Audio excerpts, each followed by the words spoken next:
Muy buenas tardes, feliz sábado a todos ustedes. Tenemos el privilegio de presentar a quien ha de exponer el siguiente tema en esta hora. Un viejo conocido mío, buen amigo en el ministerio, actual docente de la Universidad Adventista, un hombre formado en el área teológica, filosófica también, aunque en su modestia me dijo que lo presentara por su nombre nomás. Así que para todos ustedes, nuestro hermano, nuestro amigo Héctor Salazar, él estará presentando el tema aproximaciones hermenéuticas y teológicas que se desprenden del Nuevo Testamento y su relación con Elena de White. Así que dejamos el tiempo. Recuerden, los papelitos están disponibles para que puedan hacer llegar sus preguntas con tiempo. Y entonces, sin mayor preámbulo, dejamos el tiempo con nuestro hermano Héctor Salazar. Bien, gracias. Es un gusto estar en este lugar. Es un gusto ver algunos rostros conocidos, amigos. Es un gusto estar en este calor. Intencionalmente, puesto que hay que darse un espacio para esto hoy en día.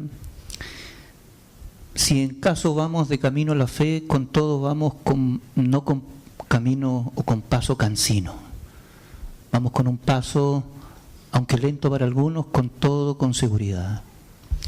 Delante de nosotros la polvadera que ha dejado, como ustedes han notado, las elecciones de Estados Unidos. Se plantea delante de nosotros un desafío, de tal manera que la sociedad hoy en día, como ustedes miraron, bajaron inmediatamente las bolsas internacionales. La propuesta de la sociedad está en tono de expectativa. Hace algún tiempo, hace poco salió un documento, no un documento, sino un análisis que establecía criteriosamente, los científicos dicen si el problema medioambiental, si se calentase la Tierra 1 grado más, estamos complicados. Evidentemente que los científicos no sacan esto, la National Geographic sigue poniendo en comentarios o diálogos intrascendentes, y la problemática hoy en día está seria dentro de la forma como nosotros miramos la realidad y la sociedad en este mundo un tanto cambiante. Delante de nosotros, en nuestro propio país, la beligerante actitud que se nos está imponiendo, ¿no es cierto? Hace poco leí la ley 8.000 y fracción que está tratándose sobre la identidad y la parte de género, de tal manera que si se la pudiese resumir, esto sería así como esto. Sería como que los medios y los médicos, fundamentalmente todo el aparataje técnico, tiene que ayudar y favorecer al sujeto, cual sea este el género, que desee interiormente sentirse en un estado de género distinto de lo que exteriormente manifiesta. ¿Sí? Es decir, os pondré delante de ustedes a manera de metáfora. Si yo en este minuto digo que soy planta, pues evidentemente tendrán que regarme, ¿ya? Y todos los medios tienen que proporcionar eso. Eso está muy, hoy en día está siendo tramitado, está siendo dialogado. Delante de nosotros reflexionar en torno a un acontecimiento de suyo ya un tanto siempre relevante, siempre impactante. Nuestra propuesta en síntesis es la siguiente, es una aproximación. ¿Por qué vamos desde el punto de vista de una aproximación? Vuelvo a decirlo, vamos de camino a la fe. En tanto ya caminamos, con todo avanzamos. Y en este acontecimiento significativo es el hecho que vamos aproximándonos interpretativamente. La palabra hermenéutica con todo interpretación. Delante de nosotros un acontecimiento relevante, es decir, Intentar acercar interpretativamente la teología, que no es en modo alguno un discurso hoy en día demasiado significativo al oído. Noten cómo dice acá, el texto dice, segundo simposio ¿de qué? Bíblico-teológico. De suerte que es bíblico-teológico, es decir, delante de nosotros la palabra de Dios, no la teología. ¿Estoy siendo claro? No es la teología, es la palabra de Dios. Es decir, vamos de camino a la fe, con todo de camino a una palabra revelada. Cuando escuchaba esta película, que no la había visto nunca de paso, y pregunté si me la podían conseguir con el profesor Álvarez, porque él lo consigue todo, ¿ya? Y ahí Elena de White habla de la palabra de verdad, ¿cierto? La palabra verdad. La verdad presente. En griego se usa la palabra aletheia para verdad. Verdad, pero en rigor dice poco de verdad, porque la palabra en griego verdad dice desocultar, poner en desoculto. No dice poco, sino nada con respecto. De tal manera que nosotros no usamos el lenguaje griego, usamos el lenguaje hebreo, gemet, verdad como revelación. Porque en el lenguaje griego la verdad, aletheia, la naturaleza está siempre oculta, la naturaleza ama ocultarse. Pero la palabra de Dios puesta delante de nosotros como fenómeno, acampando siempre cerca de nosotros. La verdad de Dios oteando nuestra experiencia, nuestra cotidianidad. Dios se abre al escrutinio de los ojos humanos. Dios está en un por tanto y un mediante la palabra. Con todo nosotros decimos diálogo, ¿cierto? Pues el griego dice dia, a causa de la intencionalidad de la palabra, el davar en hebreo, el davarim, las palabras. Esa palabra que viene delante de Dios como acometimiento en la cotidianidad del creyente. La palabra como la apertura de Dios para los hombres. Palabra como revelación, palabra como acontecimiento, palabra como de suyo encarnación de Dios en esta historia y para esta historia. De camino a la comprensión, de camino a la fe. Ese movimiento nos hace aterrizar en dos personajes importantes. El primero, yo quisiera que puedan abrir su Biblia, ¿ya? En un texto acá de Números, capítulo número 16. Números 16, leo solo 3 versículos. Si alguien puede leer uno, otro el 2 y otro el 3. Así todos participamos. Y esto no se hace, digamos, tedioso, ¿ya? El tedio. ¿Sí? Ok, de a uno, no se agolpen. 16:1 de Números. Coré, hijo de Isaac, hijo de Joab, hijo de Leví, y Datán y Abirá, hijo de Eliab, Dion, hijo de Pelet, de los hijos de Rubén, tomaron el trigo. ¿Ya? ¿Y verso 2? ¿Sí, dama? Y se levantaron contra Manasés con 250 varones de Israel, príncipes de la congregación, miembros del consejo, varones de renombre. ¿Y verso 3? Se posaron contra Moisés y Aarón, y les dijeron, basta ya de vosotros, porque toda la congregación, todos ellos son santos, y en medio de ellos está Jehová, porque pues os levantáis vosotros sobre la congregación de Jehová. Muy amable. ¿Qué dice este texto? ¿Qué hay como trasfondo? ¿Por qué acomete este texto la experiencia que nos acomete estar reunidos esta noche y mañana? ¿Qué hay de suyo en este texto? Un tanto texto, apertura para nosotros, mensaje de revelación. Una comunidad. De tanto en tanto cuestiona a quién. Al dirigente. no es un hombre común, es Moisés. Sí, parece un líder común, no lo es. ¿Por qué os paráis vosotros? ¿Tenéis algo distinto? ¿No son esos los argumentos que se hacen aquí? Dime cuál es tu diferencia. Nosotros también somos santos. ¿Qué te hace distinto? El detalle de Moisés. ¿Entra en argumentos? Sí, pero antes se postra en tierra, ¿cierto? ¿Qué detalle? Delante de nosotros el cuestionamiento de un hombre completamente singular. La institución,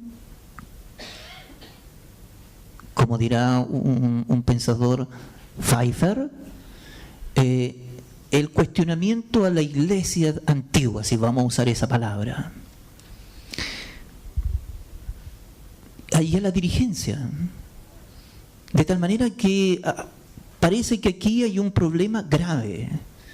La institucionalización de la autoridad de Moisés está siendo cuestionada. Moisés no es un potestas, como dirían en latín. No es esa autoridad. Puede que sea él un autoritas, esa autoridad que se gana por deferencia. Con todo, Moisés es un profeta. Lo que se le está cuestionando es su autoridad de profeta. El daño beligerante se hace en función de su liderazgo. ¿Recuerdan otro fenómeno singular? María. ¿Y quién? Aarón. ¿Qué hicieron? Murmuraron ¿de quién? De Moisés. ¿Qué hay de suyo en estos textos? ¿Por qué hemos traído esto a colación? Entendiendo que estamos en un simposio donde dialogamos con Elena, dialogamos de Elena de White, tal cual lo ha puesto el profesor Gómez.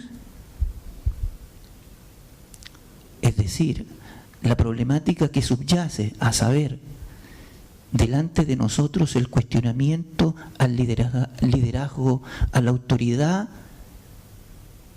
puesta ¿por quién? Por Dios. Ese es el problema.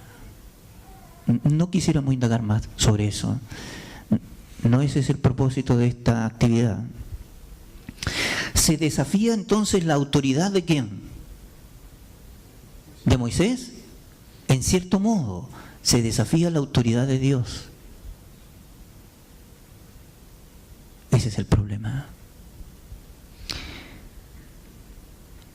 Miren lo que va a aparecer en un texto de Números, capítulo número 11, versos 24 y 29. No está muy lejos de lo que hemos leído. Vamos a andar un poco rápido, yo quiero llegar a conclusiones. 24 y 29. Si alguien tuviera la amabilidad, como parece que os caracteriza. Y salió Moisés y dijo al pueblo las palabras de Jehová, y reunió los 70 varones de los ancianos del pueblo, y los hizo estar alrededor del tabernáculo. Perfecto. 25, ¿otro? Entonces, ¿qué dice? El Eterno descendió en la nube y le habló y tomó del espíritu que estaba en él. ¿En quién? En Moisés, y lo puso sobre ¿cuánto? 70 varones ancianos. Dice, y cuando posó sobre ellos, dice, el espíritu, ¿qué hicieron? Profetizaron y no callaron. Verso 26, me interesa. ¿Qué dice? Había quedado en el campamento 2 varones llamados Eldad y Medad, sobre quienes también reposó el espíritu. Estaban entre los inscritos, pero no habían salido a la tienda, y ellos profetizaron en el campamento. Mire qué interesante. 27, y corrió un joven y dio aviso a Moisés y dijo, Eldad y Medad profetizan en el campamento. este es el verso 28, lo que hay que subrayar, aunque sugiero que no subrayen la Biblia, un quinto evangelio no sirve, ¿ok? Pero 28, ¿qué dice? Este es el que hay que leer con fuerza, ¿qué dice? Entonces respondió Josué, hijo de Nun, ministro de Moisés, uno de sus jóvenes, y dijo: Señor mío Moisés, impídelo. Impide que dice que profeticen. Un joven. Yo también fui joven y también era impetuoso. Pero no hay que pensar que en el ímpetu, la palabra ímpetu en latín es cuando usted lanza la flecha y lo que va avanzando la flecha en un aspecto de carácter ya físico, ¿no es cierto? Lo que va avanzando, esa olita que va dejando, ese es el ímpetu, ¿ya? Pero fíjese aquí el verso 29, y Moisés respondió: ¿tienes tú celo por mí? Ojalá, ¿qué dice? Todo el pueblo, ¿qué dice? De Jehová fuese profeta, y que Jehová pusiese su espíritu. Pero qué hermoso, hermano. ¿Cuál es el principio que subyace en esta respuesta de Moisés? El don de profecía es una característica singular del pueblo. El don de profecía es la apertura de Dios. El don del espíritu de profecía es el espíritu obrando en la cotidianeidad del creyente. El espíritu no está solo en el tabernáculo. ¿Dónde está? En el campamento. Pero qué hermoso. El espíritu está con nuestros pastores, pero está también con nuestros ancianos. El espíritu está allá también en la junta. Helo allí también con los jóvenes. El espíritu es la apertura de Dios. Yo creo que Molman escribió un libro, El espíritu que da vida. Hermoso libro. Y Molman dice, Molman no es un teólogo adventista, pero yo trabajé con el pastor Jerez en Concepción y él ya me conoce un poco, ¿ya? Molman es un teólogo que dice algo así como lo siguiente: la palabra Espíritu Santo, quizás la palabra santo le molesta al hombre común, no al hombre postmodernista, porque eso ya murió, al nihilista, al que no cree en nada. Y hoy en día el de la aldea global, el village globe, ¿no? El de la aldea global. La palabra santo como que molesta, ¿no? El espíritu que da vida. Pues bien, advierte tú, quien quiera que sea, el espíritu está allí con todos. Otro elemento importante, otro personaje significativo, Samuel, profeta, sacerdote, ¿y qué más? Y juez. ¡Qué singularidad!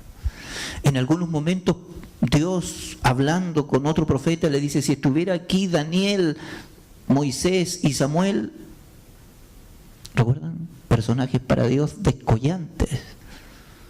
Aquí está delante de nosotros Samuel, hombre singular, peculiarmente porque la madre de él lo ha solicitado a Dios y Jehová dice, recordó.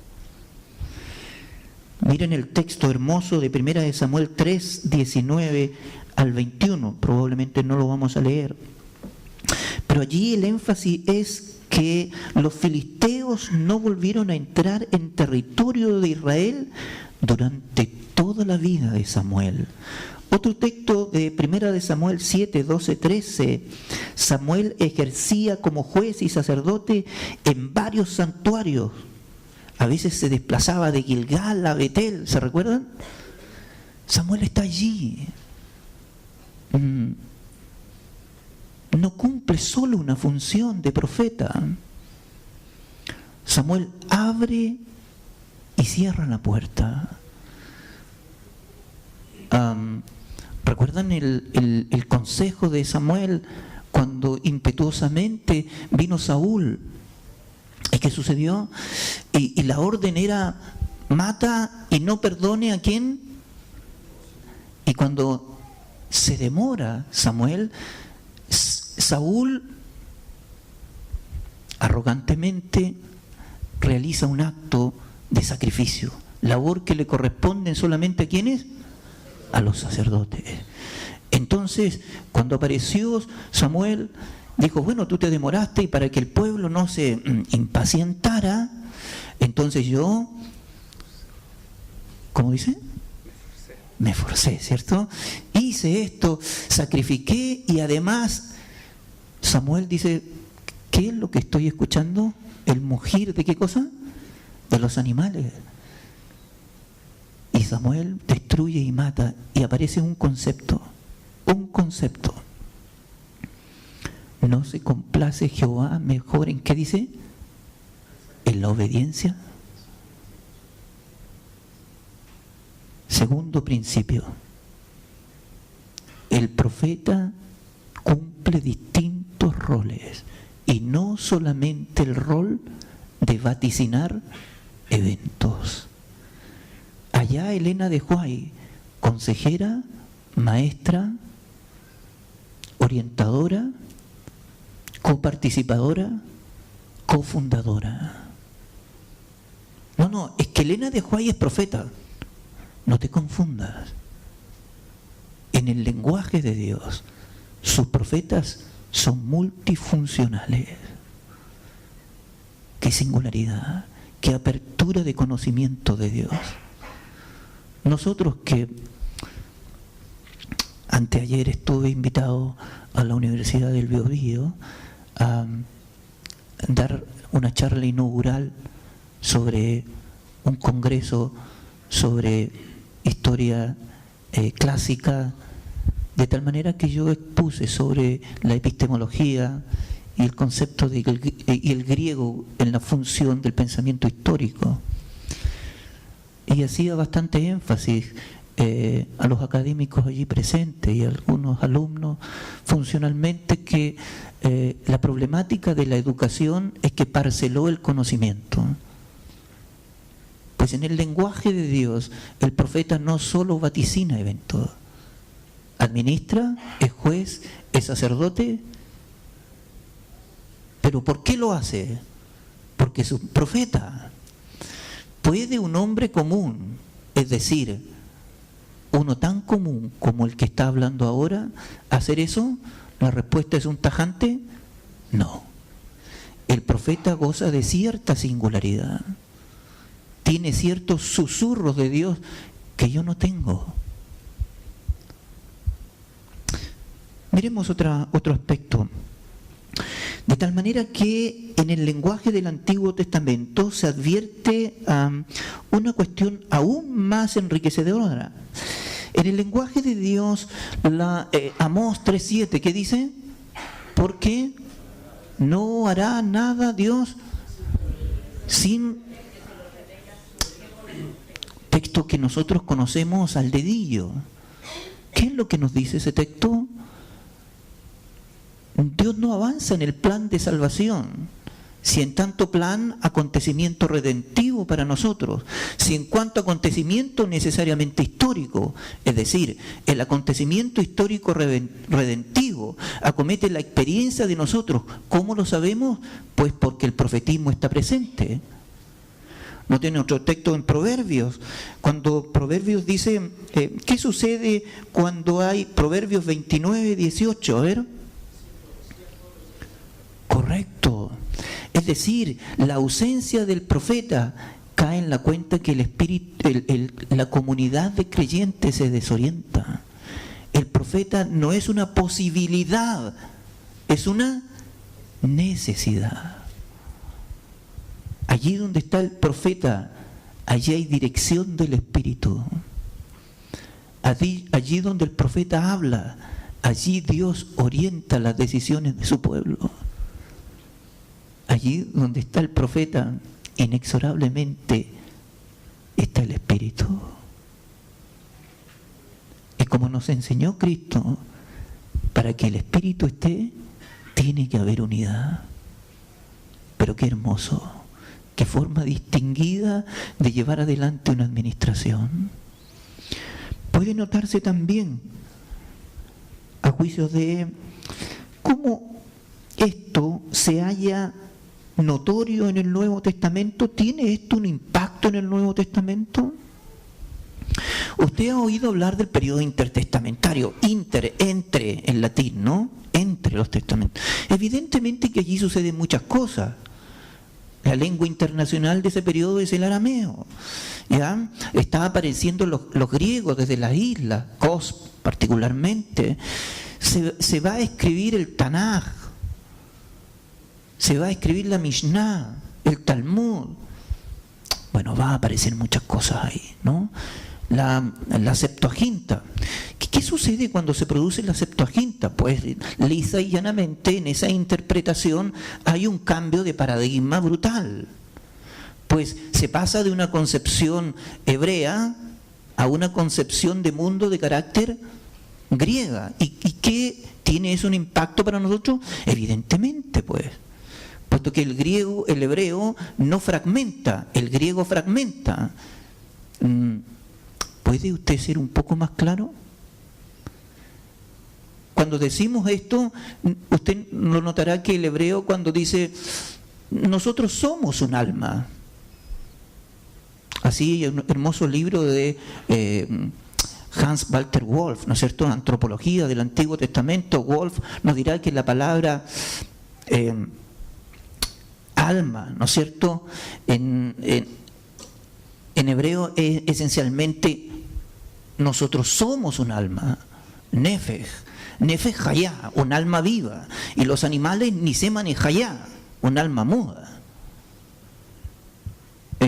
Evidentemente, pero significativo es el hecho de que el griego, psique, es el alma, pero Platón en el Timeo y probablemente en el Alcibiades, ¿no es cierto?, Platón nos dirá el alma es la relación con lo eterno, ¿no es cierto?, con lo eterno, ¿ya? Luego nosotros no somos un alma, sino tenemos un alma.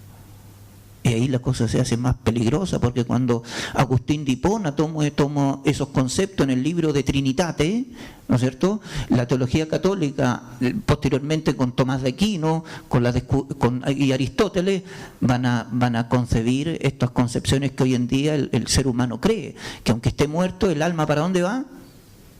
Al cielo. Bueno, eso es otra cosa, ¿ya? Lo que estoy queriendo decir es que sí, el impacto de pasar en el 250, ¿sí?, según las declaraciones de Flavio Josefo, Antigüedades Judaicas, es cierto, en el periodo de Filadelfo sucedió eso, pero hay que entender que en ese periodo también no solo se hace una traducción, toda traducción es una interpretación y es beber de una fuente que no necesariamente es bíblica. Bueno, ahora bien, sin embargo, en ese periodo intertestamentario hay ausencia del Espíritu. Joachim Jeremías, en un hermoso libro que se llama Teología del Nuevo Testamento, Joachim Jeremías nos dirá que esa ausencia del Espíritu se escuchaban los ecos del Espíritu. La ausencia del Espíritu. Y el hombre se perdió. Ya no es el pueblo de Israel, es el pueblo judaico. Y los judíos se perdieron. Se perdieron. Y vino el Espíritu otra vez. ¿Y qué sucedió? ¿A quién hizo concebir primero? A Elizabeth. ¿Y qué característica tenía Elizabeth? Al igual que la madre de Samuel, era estéril. Vuelve otra vez el acontecimiento. Vuelve el Espíritu con ímpetu, hace preñar a las mujeres estériles, abre las matrices. El Espíritu también está en la encarnación de Cristo, pero Él nos encarna. Qué humildad la del Espíritu. Aparece el Espíritu ahora ya no para sacerdotes, ya no solo para reyes, sino helo allí, con una mujer de 80 años, que ha querido guardarse para el Señor. ¿La recuerdan? Con un caballero, Simeón, ¿se recuerdan de él? Un anciano, un hombre que probablemente no tenía ninguna relevancia, pero su corazón era perfecto delante de Dios. Helo allí, el Espíritu, con los hombres y con las mujeres comunes, que se abren al escrutinio de querer ser utilizadas por Dios. ¡Qué hermoso! Es decir, la apertura neumatológica, me permiten el término, ¿no? Es decir, que el Espíritu aparezca ahora como posibilidad completamente inclusiva para todo aquel que está dispuesto delante de Dios, como ser instrumento de Él, es completamente, eso no tiene límites. En tanto vamos avanzando, es decir, de camino a la comprensión de nuestro tema. Con todo hemos dicho poco de Elena de White, sino nada. Pero lo que estoy implícitamente diciendo es que si el Espíritu no está y el don de profecía no se halla, estamos, como dicen los jóvenes, liquidados. Avancemos un poco. En Pablo, en la teología de Pablo, el don profético solamente es superado por un don. ¿Cuál? El don del amor. Si acaso puede ser el amor un don, tengo ciertas dudas. El hecho es que Pablo ha dicho en 1 Corintios que permanecen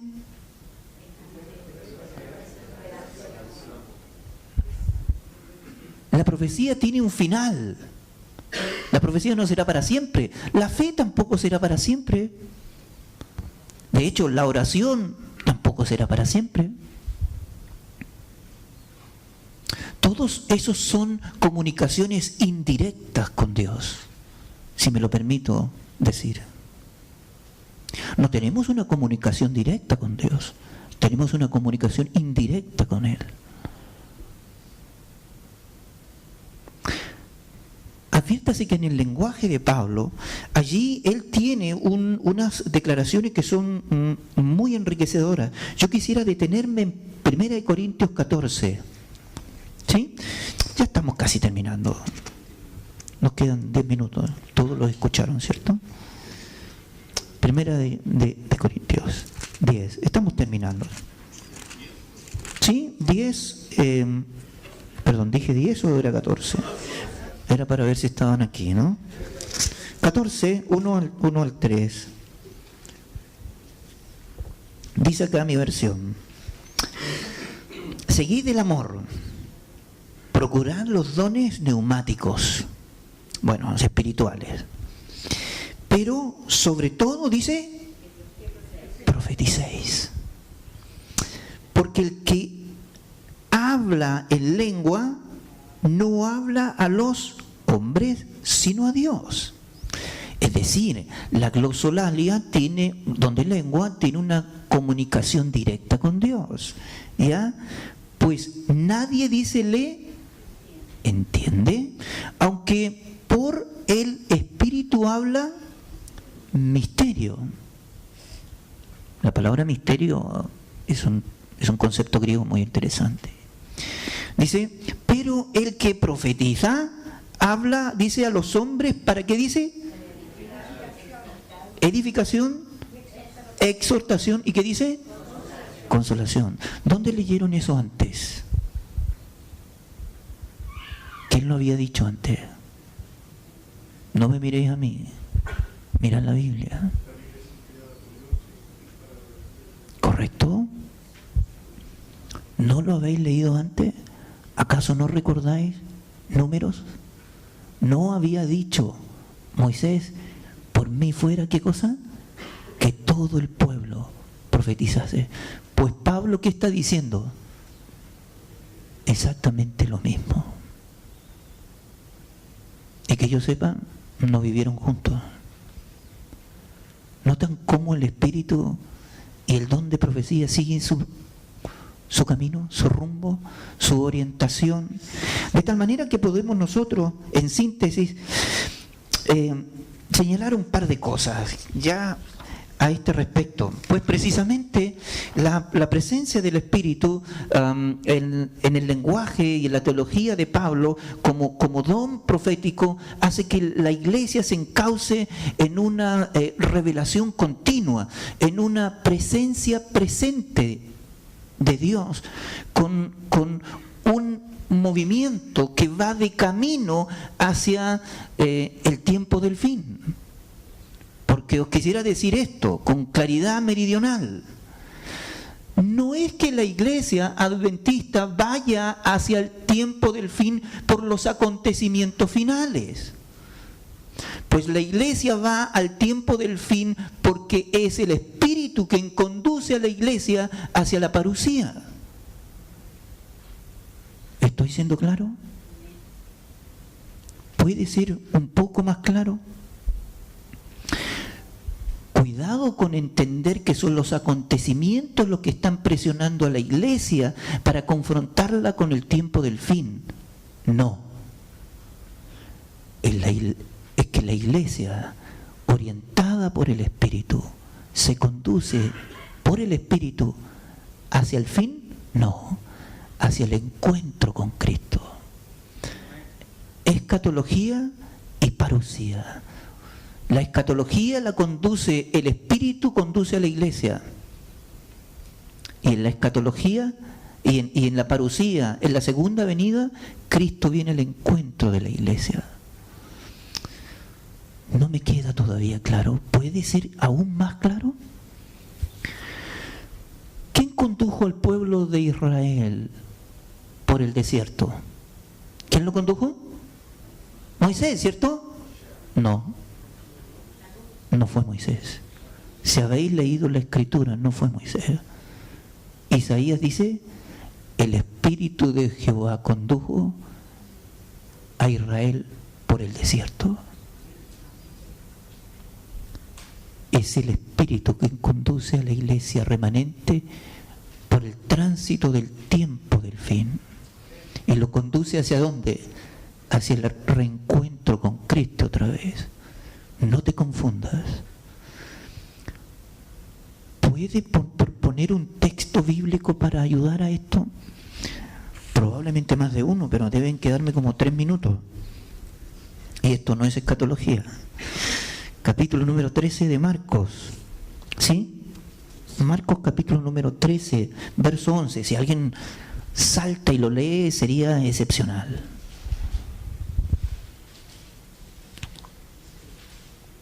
Uno nomás. Gracias.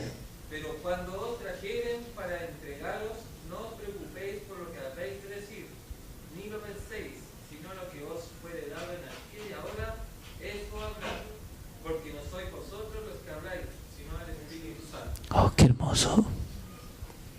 ¿Cuál es el argumento de la iglesia? Es que la iglesia no tiene un argumento. El Espíritu pone nuestro argumento. Si os dejáis conducir por el profeta, el Espíritu comunica al profeta. Estoy siendo claro. Finalmente, ¿qué podríamos decir? Se me ocurren muchas cosas, hermano. Apocalipsis 10. Sobre esto muchas cosas hemos dicho. La iglesia adventista como iglesia remanente. Pero ¿cuál es el contenido de ese evangelio, ese profetismo? ¿Cuál es? Apocalipsis 11. ¿Qué es? Pues Antiguo y Nuevo Testamento, es la revelación. ¿Qué quiere decir eso? Quiere decir lisa y llanamente que el remanente orientado por el Espíritu pues no hace, uso una frase poco conocida pero rocambolesca, ¿no? No he escuchado nunca esa frase, ¿eh? Esa frase es de Kierkegaard, ¿no? Es decir, la iglesia adventista no tiene una doctrina, por así decirlo, demasiado relevante, sustantiva, que caiga en la cuenta de poner de revés toda la teología católica y protestante. Entre paréntesis, el otro año serán los 500 años de la Reforma. 2 aleluyas por eso, hermano.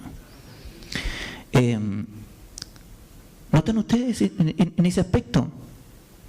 Puesto que la iglesia adventista, como iglesia remanente, como iglesia profética, conducida por el Espíritu, ¿no es cierto?, con el don profético, eso es lo que quiero decir. Cuando digo conducida por el Espíritu, ergo don profético.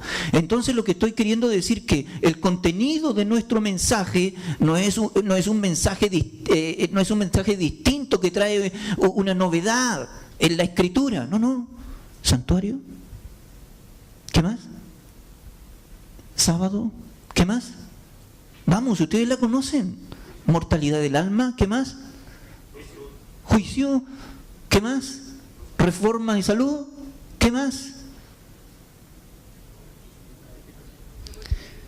¿Pueden ustedes, y con esto concluyo, Isaías 58:12, ¿cuál es el trabajo de la iglesia adventista como iglesia profética conducida por el Espíritu con el don profético de Elena de White? No sé si habría que decirlo. Isaías 58, y con esto ya terminamos. 58:12. ¿Sí? Si alguien lo lee, estamos bien. Y los tuyos edificarán las ruinas antiguas. Los cimientos de generación y generación levantarás y serás llamado reparador de portillos, restaurador de calzada para habitar. Vosotros no tenéis ningún mensaje nuevo. Vosotros no tenéis ninguna singularidad en vuestro mensaje. Vosotros sois llamados reparadores.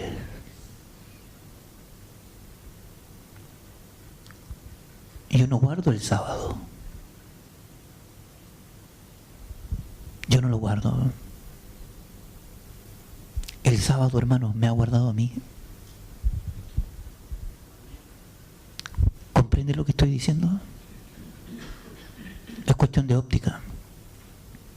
Hay quienes se quejan de que las rosas tienen espinas y hay quienes se alegran de que las espinas tengan rosas. ¿Listen? Elena de White, el ministerio del don profético de Elena de White, no es más que una forma de decirnos: el Espíritu está aquí, con esta iglesia y no con otra. El Espíritu conduce a esta iglesia y no a otra. El Espíritu ha hablado por boca de Elena de White para esta iglesia y no para otra. Gracias.